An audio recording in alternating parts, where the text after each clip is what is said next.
দেশের বাণিজ্যিক প্রাণকেন্দ্র চট্টগ্রাম।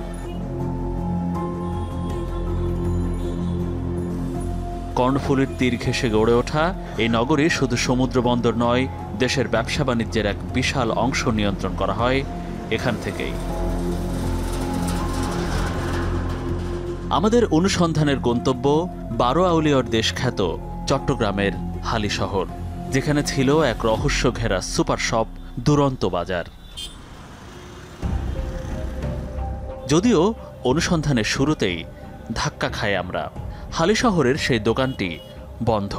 স্থানীয়দের ভাষ্যমতে ওই ঘটনার পর থেকেই চিরতরে ঝাঁপ ফেলে রেখেছে দুরন্ত বাজার। এটা কতদিন ধরে বন্ধ? অনেক দিন, আজকে অনেক দিন যাবত বন্ধ, কোনো খোলে টোলে না তো। আমরা খুঁজে বের করি জায়গাটার মালিক শেখ সেলিমকে। হতাশা আর বিরক্তির সুরে তিনি জানান, গত 5 মাস ধরে তিনি কোনো ভাড়া পাচ্ছেন না। 5 মাস চলতেছে এখন, বুঝতে পারছেন? এই মাস পুরো হইলে 5 মাস শেষ হয়ে যাবে।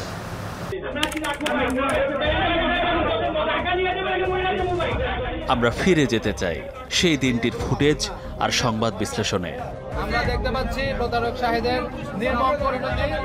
শাহেদ স্থানীয় গণমাধ্যমে সরাসরি দাবি করেন, চাঁদাবাজদের একটি দল তার প্রতিষ্ঠান লক্ষ্য করে হামলা চালিয়েছে। কিন্তু ফুটেজগুলো কি বলছে? এই প্রতারক শাহেদের অফিস রুম, এখানে অসংখ্য পাওনাদার। মাল ছাড়াবে, মাল বিক্রি করবে, প্রফিট শেয়ার 82, কিন্তু কোনো টাকা পয়সা সে আমাকে দেয় নাই। 38 লাখ 17 লাখ টাকা। কতদিন আগে? 2 বছর হয়। তাকে যখন আমি 18-20 লক্ষ টাকা দিই, সে উধাও। দুরন্ত বাজারের বিরুদ্ধে দুর্দান্ত প্রতারণার অভিযোগ। নতুন ছবিতে দেখা যায় ভাঙচুর নয়, অনেকে এসেছেন তাদের পাওনা টাকা চাইতে। কেউ বলছেন মাসের পর মাস অপেক্ষা করে প্রতারিত হয়েছেন, আবার কেউ জানাচ্ছেন শাহেদের দেয়া মিথ্যা আশ্বাসের কথা। আমি টাকার জন্য আসছি, একটু সরেন, টাকার জন্য আসছি। এক পর্যায়ে নিজের মুখেই স্বীকারোক্তি দেন শাহেদ। আপনি কি মনে করেন তাদের এই টাকা আপনি দিয়ে বেরোতে পারবেন? অর্থাৎ দিন শেষে ছবির তথ্য বলছে এটি কোনো চাঁদাবাজদের আক্রমণ নয়, ছিল প্রতারিত মানুষদের বিক্ষোভ।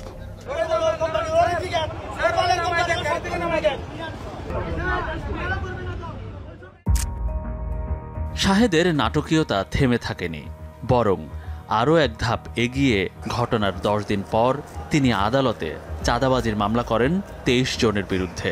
মামলায় দাবি করা হয় 50 লাখ টাকার চাঁদা এবং লুট করে নেওয়া হয়েছে তার প্রায় 2.5 কোটি টাকার সম্পদ।